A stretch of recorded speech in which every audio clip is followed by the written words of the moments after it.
Hi, Reddit. I need your help right now because I'm in a very bad situation with my stepdaughter and I have no idea what to do. So, for context, I, 42, female, have been with my soon to be ex husband, David, 44, for 15 years. Out of those 15 years, we have been married for 10, and I have loved him more than anybody in this world. He also has a daughter, Stacy, 17, female, from a previous relationship. Him and Stacy's mother were never married. They had only had a short fling for about a couple of months, but then she got pregnant and she decided to keep the baby, but they had broken up just a couple of weeks before she realized she was pregnant. They had decided to have a cordial relationship after that, so they could co-parent the baby later, and there were not really any feelings involved. However, she unfortunately passed away when Stacy was just 6 months old in a car accident. And after that, it was just him and his daughter. He had told me in the beginning of our relationship that he was not just looking for a wife, but he was also looking for somebody who would be a good mother to Stacy, and I was up for it because I loved kids, and she was really young at the time. Stacy was just 2 years old, and I honestly didn't care that he had a daughter. I was ready to accept her as my own and raise her like that. Right from the beginning, I had been very serious about our relationship, and after 5 years of dating, we decided to get married. Our life had its ups and downs, but at the end of the day, I always thought that he loved me just as much as I loved him. I had absolutely no reason to believe that he might have been cheating on me because up until a couple of months ago, we had been talking about celebrating our 10th marriage anniversary with a family trip to some exotic place, and he had been pretty excited about it. People who cheat on their wives don't act that excited about a trip with their family, so I really hadn't seen this coming. Anyway, about 6 days ago, I found out that he had been cheating on me for the past 7 months with his coworker. I had just been at work, minding my own business, when I received an email from said coworker. It had all the details of their affair, and she had even attached proof of text conversations, phone calls, and even pictures of them together at places on days that he had told me he would be away for business trips. But those trips were really just romantic getaways with his affair partner, which I had no idea about. I was in shock when I received that email, and I went home immediately, not knowing what else to do. Nobody was at home at the time because Stacy was spending the day with her friend and David was at work. So I took the time to reread those emails very carefully once again because I did not want to have a breakdown at work. And I realized that she had also attached her phone number in case I wanted to speak to her. She had told me that the reason she was doing this and coming clean to me about the affair was that she knew that David would never do that, and she felt like I deserved to know the truth. Apparently, for the last few months, he had been promising her that he would tell me the truth and anything with me because she was not comfortable going around having an affair with a married man. I guess her conscience had kicked in all of a sudden or whatever. But anyway, apparently David had been promising her that he was going to tell me the truth. And I even had screenshots of that. He had told her that he was going to end the marriage with me and be with her wholeheartedly now. She had believed him the first few times, but then it had been almost 3 months and he still hadn't told me. So she had decided to take matters into her own hands and tell me the truth herself. After reading that email in its entirety, I decided to think about it for a while, and then I went ahead and called her because the worst had already happened. I was still kind of in denial, so I felt that maybe speaking to her would make me realize that this was not some prank. It was really happening. So when I spoke to her, she started off by apologizing to me and said that she really did not have any intention of ruining my marriage, but she had just fallen in love with David, and that's really the reason why she was telling me the truth. And then she went on to explain how the affair had started and how long it had been going on, and all the promises that he had made to her, which were the same promises that he had made to me in the initial stages of our relationship.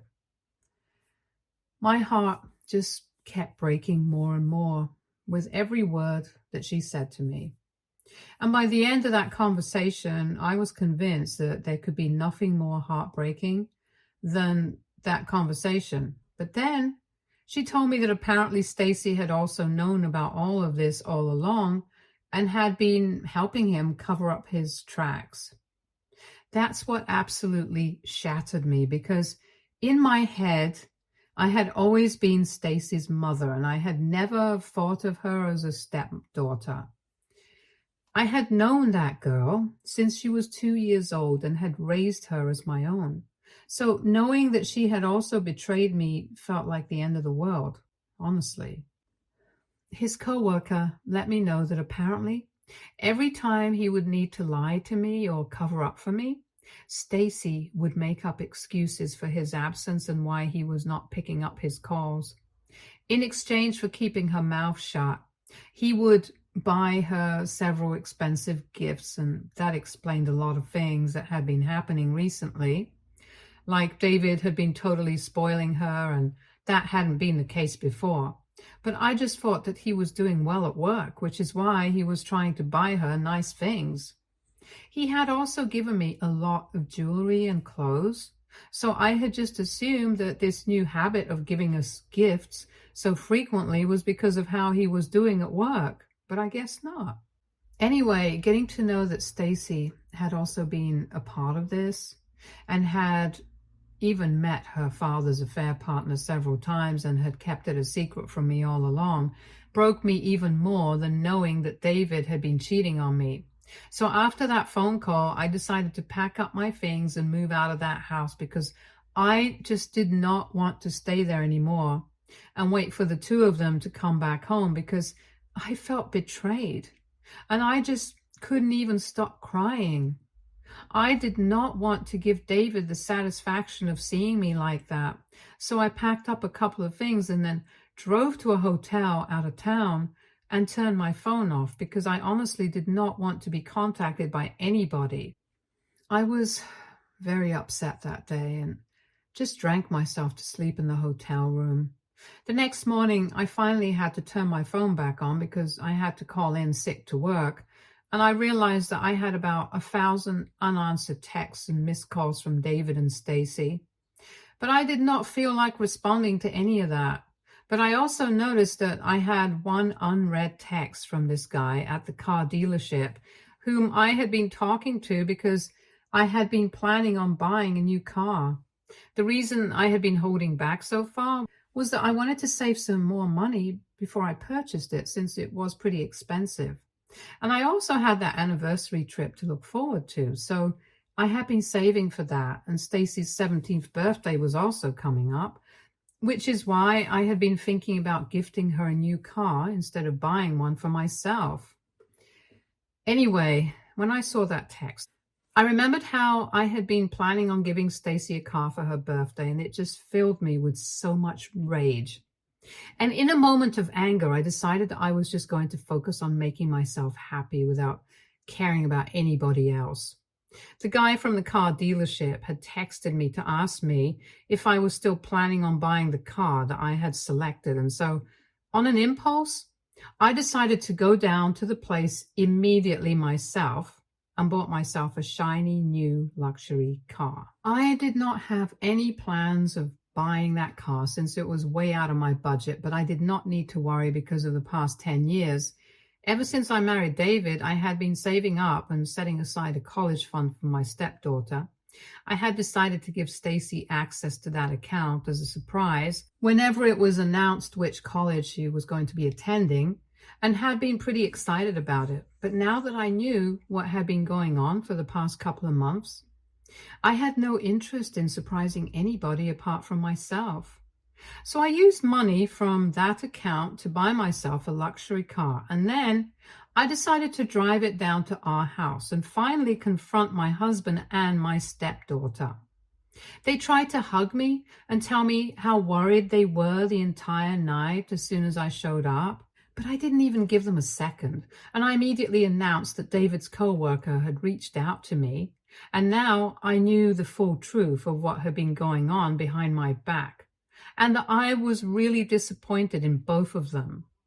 Both of them looked really shocked, and David at least had the sense not to say anything because he knew that the jig was up. Then Stacy tried to talk to me and said that she was just trying to look out for her father and was confused because she did not know what to do.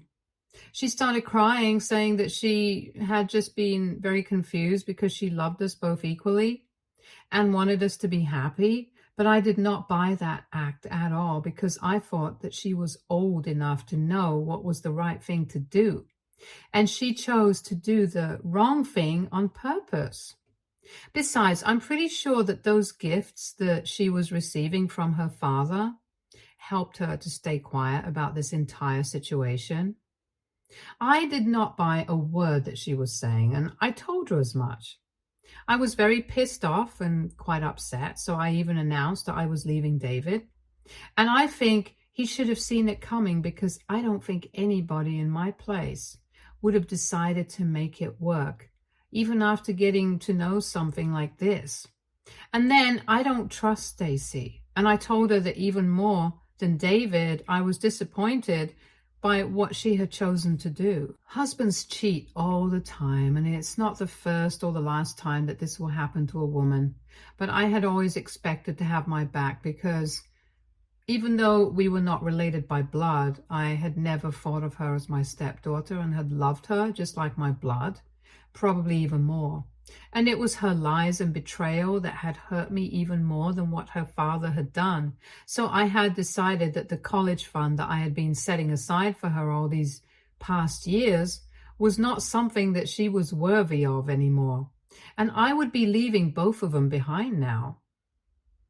It was not easy for me to say that, and I almost choked up because this had been my family for the past 15 years. But after telling her this, I decided to walk out without even giving them a chance to explain and went back to the hotel. They kept calling me, but I did not stop, and they even followed me out, and I'm pretty sure they saw the new car I got and drove away as quickly as they could. After that, I had wanted to block them, but I just couldn't do it because emotionally I'm still struggling to process whatever's going on with me. For the past 5 days, they have been trying really desperately to get back in touch with me and keep texting me almost every hour and keep trying to call me, but I just don't know what to say to them. So I just read all their messages and let it be. David had been trying to get me to forgive him for the first couple of days, but when he realized that it was pointless, he started trying to tell me that he was sorry about what he had done and knew that I deserved better, but he just wanted me to reconsider whatever it was doing to Stacy because she was just a child and did not deserve to suffer because of what he had done. And even Stacy had been texting me along the same lines, trying to convince me that she had been wrong and she knew that. But she just wanted me to give her a second chance and that she had always thought of me as her mother and terribly sorry about everything.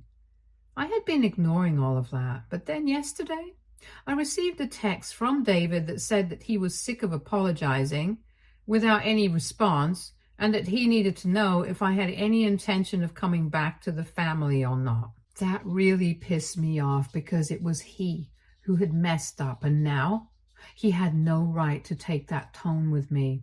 So I texted him back immediately and said that I had already spoken to a lawyer and filed for divorce, which was not true. I was still trying to process everything and hadn't had the chance to speak to a lawyer yet, but he didn't need to know that. Then He did not reply for about an hour, and when he finally did, he sent me a long message about how I was not just being selfish, but I was also the villain, apparently, for choosing to act this way. He said that he was fine with me filing for a divorce and choosing to leave him, but the fact that I was also choosing to leave Stacy behind just showed how selfish I was. He told me that apparently Stacy had been devastated ever since I had left, and the fact that I had even said that I was going to get the college fund that I had been setting aside for her had really hit her hard because he had also known about this college friend, and that was the reason why he had not bothered to save up enough money. I do recall mentioning the college fund to him several times. He knew that I had been saving it to surprise Stacy, but I did not know that he did not have any money status aside from her college tuition. Anyway, he told me I had said I was not going to give her access to the money, and they had realized that they were in big trouble because he did not have any set aside. And she had been thinking about going to college out of state, which would have been even more expensive, and she knows that she's going to get accepted in her college. But now there's a big question mark whether she's going to be able to go to the college of her choice or not because of the financial constraints. He thinks that I'm a bad guy for rubbing this in her face and saying that I won't let her have access to her college fund, even though I had been saving that money with the intention of giving it to her eventually.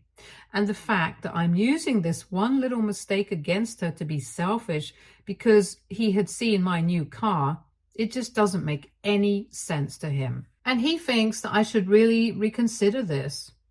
Now, I feel very conflicted about what to do and the way he's putting it. I don't feel comfortable being the person who snatches things away from kids just to teach them a lesson or to push them because I've never been that. I don't want to be that parent. But at the same time, Stacy is not exactly a child, and she knew what she was doing was wrong. I don't know. I feel like she's disappointed me, so what I'm doing is not exactly all that wrong. I'm just very confused. AITA for telling my stepdaughter that I'm not going to be paying her college tuition anymore after I found out that she had been helping my husband cover up his affair for expensive gifts. Update 1. Hey, I'm so sorry that I could not give you guys an update for the past 2 weeks. It's just that I had been really busy with work and with my lawyer, so there were a lot of things on my plate. But now I have some time, so first and foremost, let me just thank everybody who commented on my original post and showed me so much love and support. I'm really happy to know that people resonated with my story. I'm just really thankful from the bottom of my heart, knowing that there were people who were supporting me, even though they were complete strangers, made it a lot easier to deal with everything. So anyway, after David sent me that text and I made that post, I decided that I did not need to entertain any of this. Most of the comments on my post said the same thing, that I needed to block him and file for divorce as quickly as I could so that I could finally kick him out of my life. And that's what I did. Within the next couple of days, I had actually spoken to a lawyer and filed for divorce. I also decided that I did not, because even if I had been her biological parent, I still wouldn't have owed it to her to give her money for her to be able to go to her dream college. She should have thought about these things before she helped her father out with cheating on me. You can't stab me in the back and then expect me to turn around and give you a smile. I'm sorry, it doesn't matter how old you are or who you are. It's just not how this works. Besides, the thing that David said about her being punished for what he had done was not even accurate or true. She was being punished for what she had done, and I made it very clear when I had spoken to them in person that last time that I went home. I was refusing to give her the college fund because she was the one who refused to do the right thing in the first place and tell me about her father's affair. So it's for that, and I think I'm being fair. If they want to be mad about it, they are completely welcome to do so. But I'm not going to entertain that, and I really don't need to, which is why I've blocked them, and now they have no access to me whatsoever. They're still trying to contact me by calling me through other numbers, trying to text me from other numbers, emailing me from fake accounts, and all of that. But it doesn't matter because all I do is just read these texts and emails and ignore all of it. Update 2. I finally received word about what was going to happen with the divorce, and thankfully, David is not contesting anything. So I hope that we're going to be able to have a peaceful, amicable divorce. It has been almost 3 weeks since I found out that he had been cheating on me, and life has really changed. I had been living in the hotel up until last week, but then it was getting too expensive. And even though I did have the money and the means to stay there for a couple more weeks and months that I wanted, I decided that I did not want to be wasteful. So I have moved in with a friend of mine, and she's been gracious enough to let me stay with her until I'm able to find an apartment of my own. I have also started considering therapy for myself because my friend is a licensed professional, and she told me that it's really going to help me out in the long run, so I'm thinking about it. The biggest change, perhaps, is the fact that I have quit my job. It's a huge deal because I've been working nonstop for more than 20 years. I think I started working as soon as I graduated from college, and even before that, I had been working part-time. But I really think I need a break now. I have enough money to do whatever I want, and saving for all those 10 years is really going to come into handy now because I'm thinking about taking a break for a couple of months and realigning my life and starting my own business. That had always been the plan, but I had decided to delay it so that I would only start something of my own after Stacy had left for college, and I did not really need to worry about money that much. But now nobody is holding me back, and I can do whatever I want. So that's the plan. I'm going to use these couple of months to build a business model and look for investors and all that jazz. I'm really excited for the future, even though I'm still very upset about what's going on. I have spoken to my parents about the divorce. I hadn't let them know so far because I was still struggling to process it myself. But now, after speaking to my parents, I made the announcement on social media as well. I did not mention any reason. I just stated that I was getting divorced and that was it. So all my close friends and family members know what's going on anyway, and the only people I really care about, so it doesn't matter what anybody else thinks.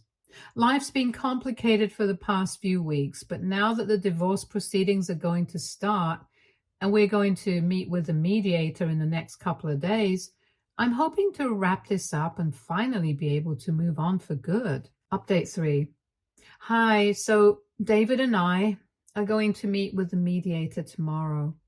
It's weird knowing that I'm going to have to see him after almost 1 month of having no contact with each other. And otherwise, I'm already nervous and anxious enough for that meeting. And just half an hour ago, Stacy sent me an email.